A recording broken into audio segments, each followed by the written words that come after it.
Kita lanjutkan pembahasan satu bab berikutnya. Ya, satu bab berikutnya yaitu tentang ahkamul mimi wan nuni al musyaddadataini. Sekali lagi, ahkamul mimi wan nuni al musyaddadataini, yaitu bab tentang huruf mim dan huruf nun tasydid. Nah, itu hanya satu bait, ya, kita artikan saja, tidak ada pembahasan di sini. Yaitu wa gunna dan gunnahkanlah atau dan dengungkanlah. Nah, itu artinya. Apa yang mesti didengungkan? Miman summa nunan. Huruf mim dan huruf nun syuddida ketika tasydid. Nah, itu maksudnya adalah, sekali lagi, dengungkanlah penyebutan pada huruf mim dan huruf nun tasydid. Wasammi kullan, dan namailah masing-masing dari mim dan nun tasydid itu dengan harfa gunnatin, yaitu dengan huruf gunnah, bada abada atau selamanya. Jadi selamanya mim dan nun tasydid itu diberi nama dia dengan huruf gunnah. Amma amma, itu namanya dengung, huruf gunnah. Innallaha, inna, itu namanya adalah huruf gunnah. Jadi kalau ditanya mim tasydid apa namanya? Namanya adalah huruf gunnah. Kemudian ada beberapa tingkatan pada maratibul gunnah. Maratibul gunnah. Ada yang tahu berapa tingkatan pada gunnah itu? Ada 4. 1, ya,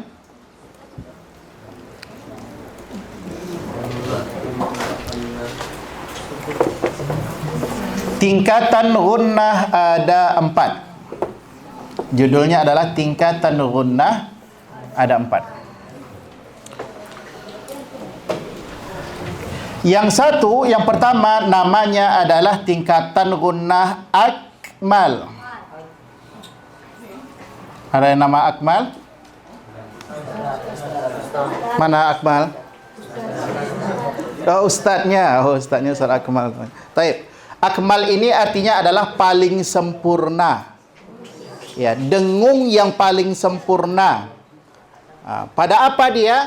Salah satunya adalah pada nun dan mim tasydid.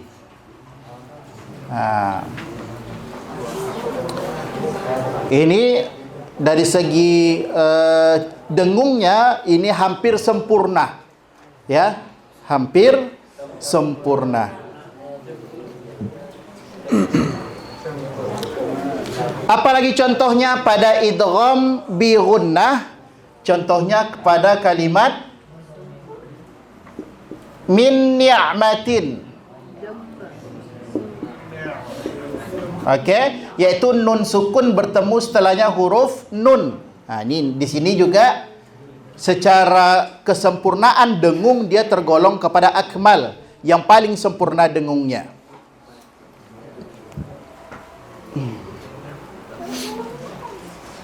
Atau juga pada idgham mutajanisaini pada kalimat irkab ma'ana. Ini dibacanya bagaimana? Irkam ma'ana. Irkam ma'ana. Ini juga pada posisi dengungnya akmal, paling sempurna. Ini contoh. Yang kedua,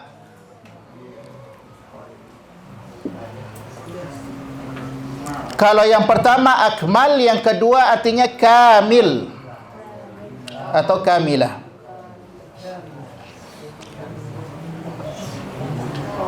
Kamil, bisa seperti itu.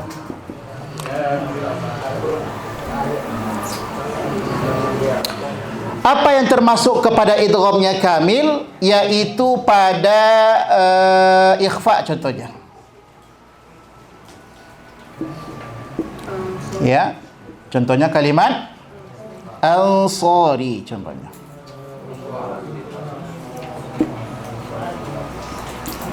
Ansar. Maka ukuran dengungnya lebih sedikit lemah dibandingkan pada nun dan mim tasdid. Kalau tadi itu sempurna sekali, ya, paling sempurna dengungnya dibandingkan ansar. Dengungnya lebih berkurang kekuatannya. Atau juga pada iqlab contohnya. Iqlab, nun sukun ketemu ba, mim ba'di. Ini juga tergolong dia kepada kamil atau kamilah. Kemudian yang ketiga, namanya adalah naqisah.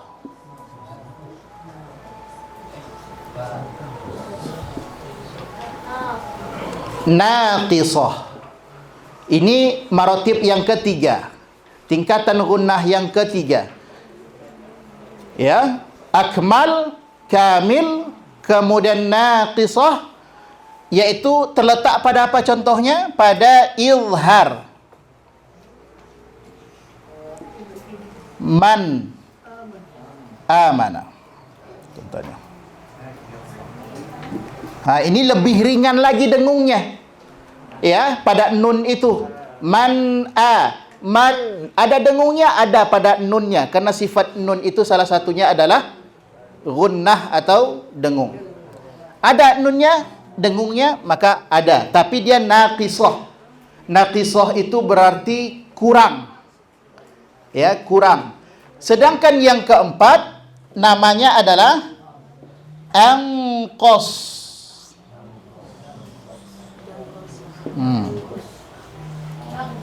Angkos, arti angkos itu berarti lawan dari akmal. Kalau akmal paling sempurna, maka angkos berarti paling kurang dengungnya.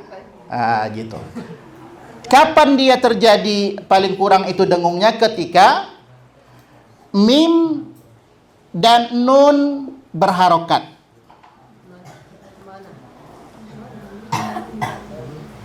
Gitu. Jadi pada mim dan nun berharokat ada dengungnya, tapi dia paling rendah tingkatannya. Mamimu, naninu. Itu dia.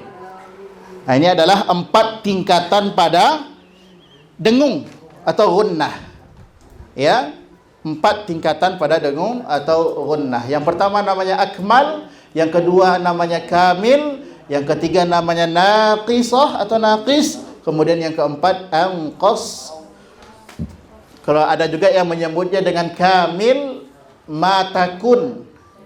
Ada juga anqas matakun. Itu penyebutannya. Oke, baik. Rasanya cukup pembahasan kita pada ahkamul mimi wal nun musyaddadatain. Baik. Kita masuk pada pembahasan bab berikutnya, yaitu tentang ahkamul mim sakinah. Ahkamul mim sakinati, hukum mim sakinah atau mim sukun. Sekali lagi, untuk cara membaca sudah faham semuanya. Kemudian juga untuk hukumnya antara ikhfa syafawi, izhar syafawi, idgham shaghir atau idgham mimi, rasanya sudah faham juga, sudah tahu. Maka sekali lagi fokus kepada latihan mengartikannya. Ya, latihan mengartikan bait-bait ini. Taib. Nanti insyaallah kita lanjutkan pembahasan kita dulu, ya, kita lanjutkan pembahasan kita sampai mana kita selesai nanti, sampai istirahat setelah zuhur. Kemudian nanti setelah salat zuhur kita lanjutkan. Kemudian sebelum kita istirahat, nanti akan saya pilih beberapa orang yang ketika nanti kita mulai pada ba'da zuhur itu dimulai dengan mensyarah bab yang sudah kita pelajari ini.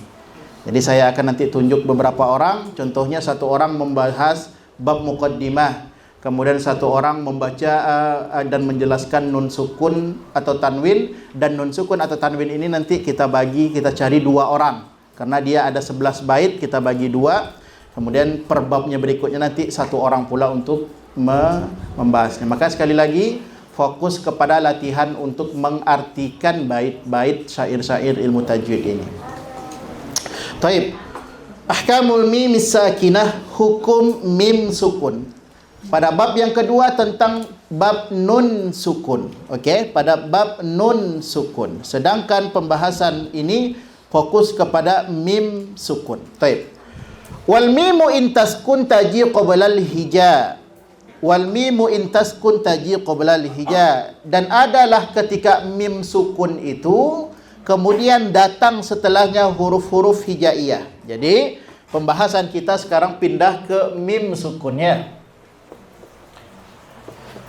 Jadi kata Syekh Sulaiman Al-Jamzuri, ketika ada mim sukun, silahkan atau datang apa saja hurufnya setelah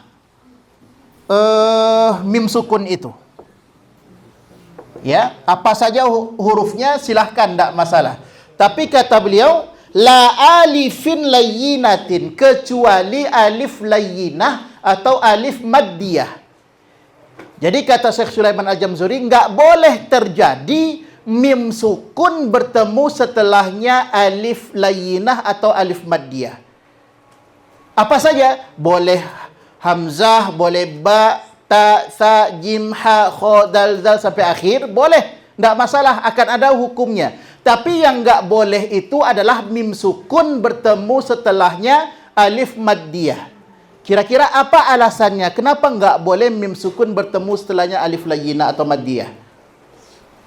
Apa alasannya? Mim sukun. Nih. Dia enggak boleh setelahnya alif. Kenapa kira-kira?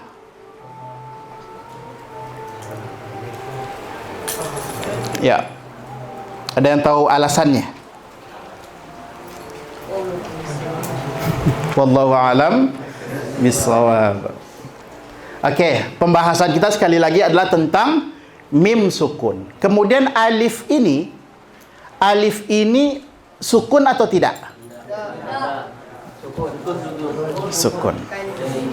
Ya, alif ini sukun. Maka alasannya, kenapa mim sukun enggak boleh bertemu setelahnya huruf alif?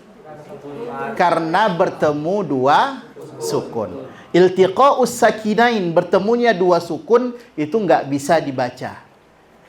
Maka lidzil hijjah, kata Syekh Sulaiman Al-Jamzuri, lidzil hijjah itu li sahibil aql. Bagi orang yang memahami pembahasan ilmu tajwid, mereka akan memahami bahwasanya mim sukun itu enggak boleh terjadi bertemu setelahnya huruf alif. Karena akan terjadi bertemu 2 huruf yang sukun. Maka kalau tidak, sedangkan kalau bertemu huruf yang lain, maka apapun hurufnya, ya, apapun hurufnya, dia enggak boleh bertemu nanti mim sukun bertemu lagi huruf yang sukun, enggak bisa. Dia mesti huruf yang berharokat nantinya. Ini adalah pembahasan kita. Wal mimu in taskun taji qabla al hija la alifin layyinatin lidzil hija. Bagi orang yang memiliki pemahaman tentang ilmu tajwid, maka tidak akan pernah terjadi mim sukun bertemu setelahnya huruf alif. Makanya dalam pembahasan mad, huruf mad pertama adalah alif mati sebelumnya baris. Alif mati sebelumnya baris huruf mad. Alif mati sebelumnya baris fathah. Pembahasan mad, huruf mad. Ada berapa huruf mad tabi'i? 3. 1, alif mati sebelumnya baris fathah. Waw mati sebelumnya dhammah. Ya mati sebelumnya kasrah. Maka dia alif itu mati, selamanya sukun. Ya. Makanya enggak boleh terjadi mim sukun bertemu setelahnya huruf alif karena sama-sama mati, sama-sama sukun, tak boleh. Taib. Ahkamuha thalathatun liman dhabata. Mim sukun bertemu setelahnya huruf hijaiyah itu ada 3 hukumnya. Ahkamuha thalathatun. Mana dia 3 hukum itu? Ikhfa'un, idghamun wa izharun. Yang pertama ikhfa, yang kedua idgham, dan yang ketiga izhar. Sekali lagi 3 hukum itu bernama ikhfa, idgham dan izhar. Baik, kita bahas satu-satu. Fal awwalul ikhfa'u. Adapun hukum yang pertama namanya adalah ikhfa. Kapan dia dibaca ikhfa? Yaitu indal ba'i, ketika bertemu setelahnya huruf ba. Jadi pemahamannya adalah kapan dia disebut dengan ikhfa, yaitu ketika mim sukun bertemu setelahnya huruf ba. Itu mesti dibedakan ya. Mesti dibedakan pembahasan nun sukun bertemu setelahnya huruf hijaiyah dan mim sukun bertemu setelahnya huruf hijaiyah. Kalau nun sukun bertemu huruf ba, nama hukumnya adalah iqlab. Sekali lagi, kalau nun sukun bertemu huruf ba, nama hukumnya adalah iqlab. Tapi kalau mim sukun bertemu setelahnya huruf ba, namanya adalah ikhfa. Nah, itu dia. Wasammihi syafwiyya, dan dinamakan dia dengan syafwiyya atau syafawi lil qurra'i, oleh ulama-ulama tajwid atau ulama-ulama qurra. Jadi kesimpulannya adalah ulama-ulama tajwid memberi nama mim sukun bertemu dengan huruf ba itu dengan ikhfa syafawi. Syafah, apa arti syafah? Syafawi, syafah, bibir. Itu dia.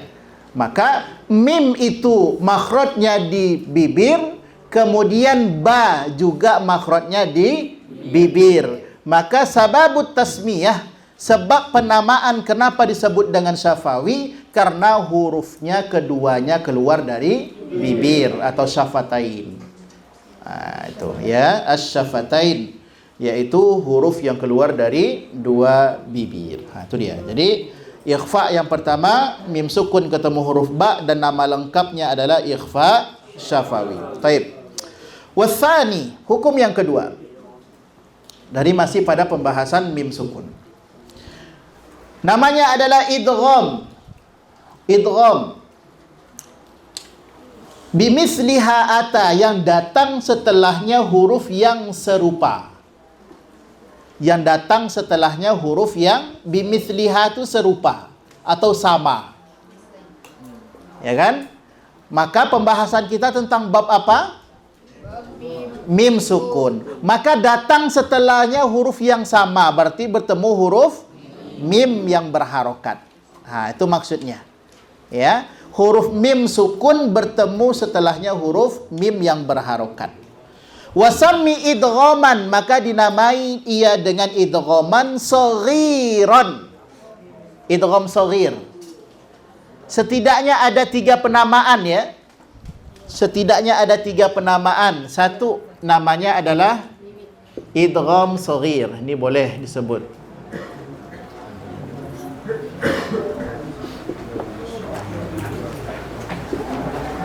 Yang kedua ada juga menyebutnya dengan idgham mimi. Idgham mimi berarti mim bertemu mim. Mudah ingatnya. Yang ketiga ada juga yang menyebutnya dengan idgham mithlain. Mithlaini. Ini 3 penamaan. Ya. Mana yang mudah untuk mengingatnya sebut itu. Idgham mim.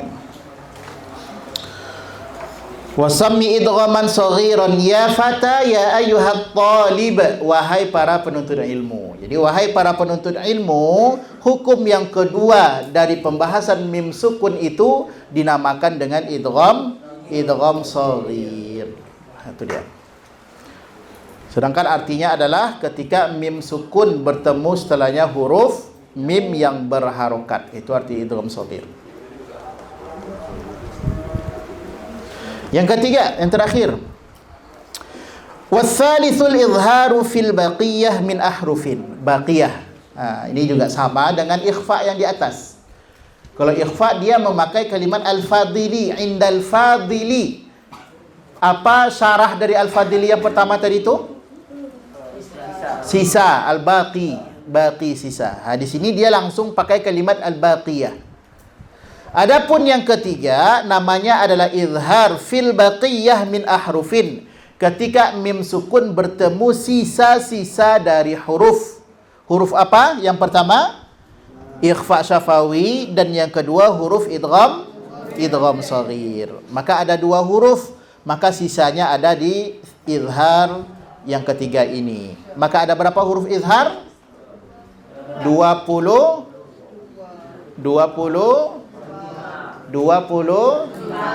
Ada berapa huruf hijaiyah semua? 28. Maka kalau dikurangi 2 menjadi 26. Ya, jadi huruf izhar ada 26.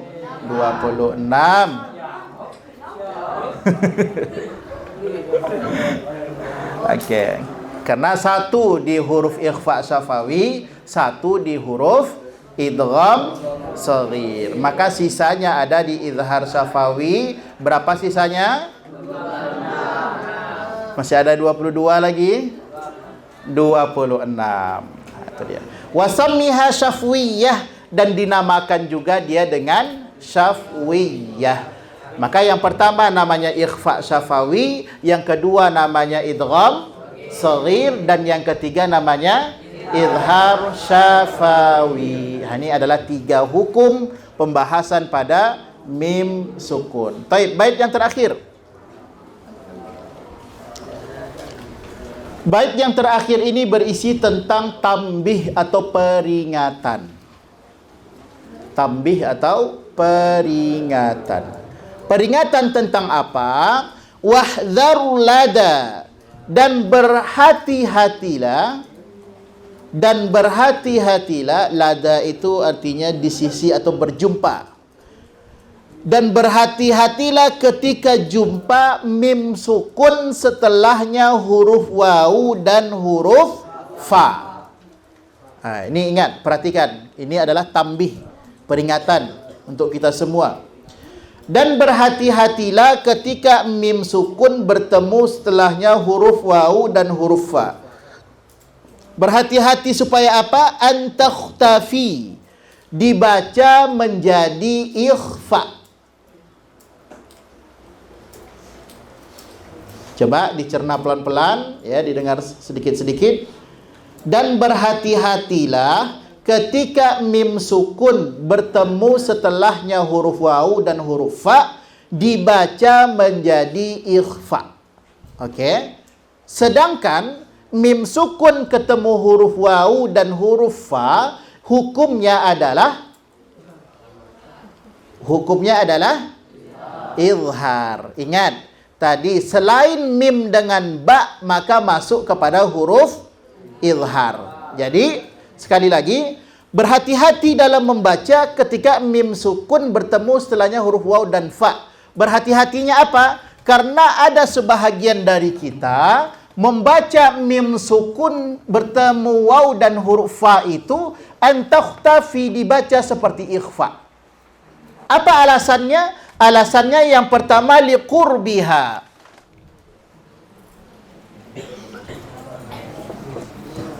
Ini alasan yang pertama. Alasannya yang pertama liqurbiha. Apa arti qarib? Dekat. Karena dekatnya makhraj. Oke, karena dekatnya makhraj antara huruf mim dan huruf, sekali lagi, antara huruf mim dengan huruf fa. Oke. Huruf fa. Coba.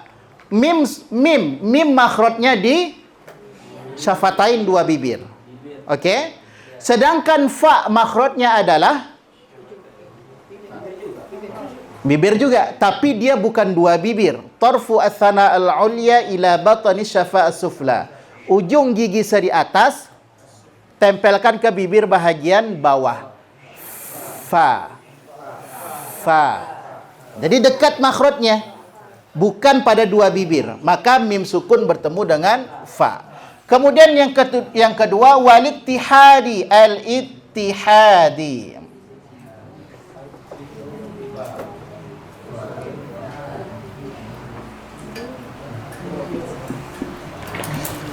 Ittihad ini satu.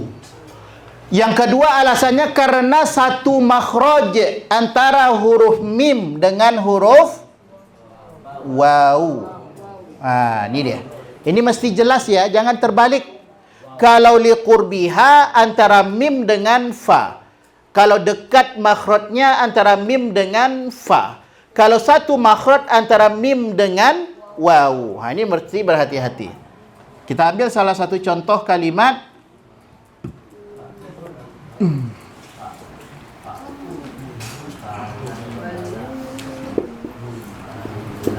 Ini perhatikan cara membacanya, yaitu mim sukun ketemu huruf fa. Kata Syekh Sulaiman Al-Jamzuri, banyak di antara kita yang membacanya seperti ikhfa. Apa contohnya? Dibaca hum fiha. Karena apa? Karena dari segi makhraj dekat sekali. Dibacanya ke huruf fa secara langsung. Dibaca hum fiha. Apalagi mohon maaf adik-adik semua yang sudah punya hafalan, kemudian disuruh untuk murojaah, kemudian ngambil kadar kecepatan yang paling cepat, hadar. Ini hati-hati, ini banyak sekali yang membaca mim sukun bertemu fa itu dibaca ikhfa. Wahum fiha khalidun, wahum fiha, tidak boleh. Tutup bibirnya dulu. Wahum fiha, wahum fiha. Oke? Yang kedua walittihadi, karena satu makhraj antara mim dengan waw. Contohnya kalimat amwata. Kalau nggak hati-hati dibaca amwa. Jadi enggak, tapi amwata. Maka mesti diizharkan mim sukun ketemu fa atau mim sukun ketemu huruf waw. Ini adalah tambihnya atau peringatannya.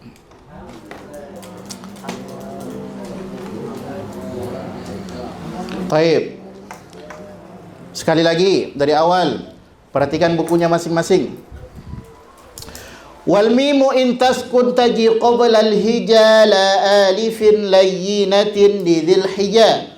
Ketika ada pembahasan mim sukun bertemu setelahnya huruf-huruf hijaiyah, maka ada beberapa hukum. La alifin layyinatin, kecuali yang tidak boleh itu mim sukun bertemu setelahnya alif layyinah, atau nama lainnya huruf maddiyah. Alif maddiyah itu tidak boleh. Ahkamuha thalathatun liman dhabata ikhfa'un idghamun wa izharun faqat. Maka mim sukun itu bertemu huruf hijaiyah ada 3 hukumnya. Yang pertama ikhfa, yang kedua idgham, dan yang ketiga izhar. Fal awwalul ikhfa'u 'indal ba'i. Adapun hukum yang pertama namanya adalah ikhfa' 'indal ba'i, ketika bertemu setelahnya huruf ba, yaitu mim sukun bertemu setelahnya huruf ba. Wasammihi syafwiyya lil qurra'i, dan para ulama tajwid menamainya dengan syafawi atau secara lengkap ikhfa syafawi. Wathani idghamun bimithliha ata. Adapun hukum yang kedua namanya adalah idgham bimithliha ata. Ata artinya datang, bimithliha yang serupa, yaitu ketika mim sukun bertemu setelahnya huruf yang serupa setelahnya, yaitu huruf mim yang berharokat, maka namanya adalah idgham. Wasammi idghaman saghiran, dan dinamai juga dengan idgham saghir. Ya fata ya ayyuhat talib, wahai para penuntut ilmu. Watsalithul izharu fil baqiyah min ahrufin. Adapun hukum yang ketiga namanya adalah izhar yaitu fil baqiyah min ahrufin, ketika berjumpa setelahnya sisa-sisa huruf dari huruf-huruf ikhfa dan dari huruf idgham, maka wasammiha syafwiyah, dinamakan juga dia dengan syafwiyah atau syafawi. Sekali lagi, berapa huruf izhar secara keseluruhan? 26 huruf selain huruf mim dan huruf ba. Tamam. Ada yang menyebut huruf waw? Wahdhar lada wawin wa fa'an takhtafi liqurbiha walittihadi fa'rifi. Dan berhati-hatilah ketika ada mim sukun bertemu setelahnya huruf waw dan huruf fa, supaya berhati-hati agar tidak terjadi ikhfa, tidak dibaca menjadi ikhfa. Apa alasannya? Satu, liqurbiha, karena dekatnya. Dekat apa ini maksudnya? Makhraj. Karena dekatnya makhraj antara huruf apa dan apa? Mim dan fa. Tandai itu, ya, buat catatannya, jangan terbalik. Masih banyak yang menyebut liqurbiha karena dekatnya makhraj antara huruf apa dan fa, maka disebut mim dengan wa. Itu terbalik, kesalahan dalam hal yang seperti itu, ya. Liqurbiha, dekatnya makhraj antara mim dengan fa. Kemudian walittihadi, dan satu makhraj antara mim dengan wa. Fa'rifi, maka fa'lam, maka fahamilah dan ketahuilah. Maka selesai pembahasan kita pada pembahasan al-mim as-sakinah, yaitu mim sukun. Baik. Boleh istirahat sebentar, waktu 5 menit. Mau baca-baca silakan. Yang mau minum atau yang ke hammam boleh silakan.